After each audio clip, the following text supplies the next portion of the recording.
संसद में पहुंचा मात्रे केन्द्रमंत्री धर्मेन्द्र प्रधान को एनडीए सांसदों का भव्य स्वागत संबर्धना। मकर द्वारा निकट में जिंदाबाद नारे प्रकंपित है संसद परिसर।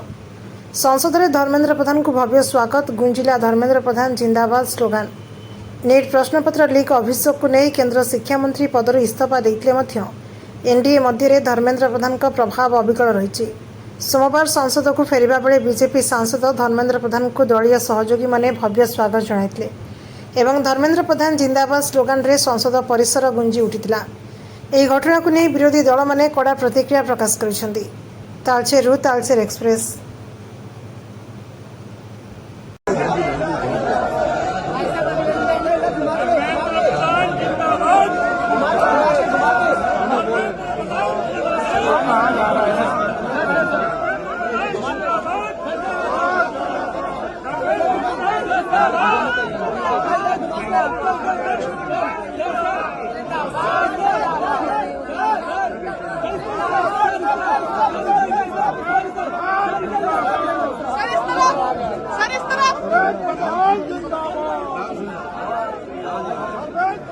जिंदाबाद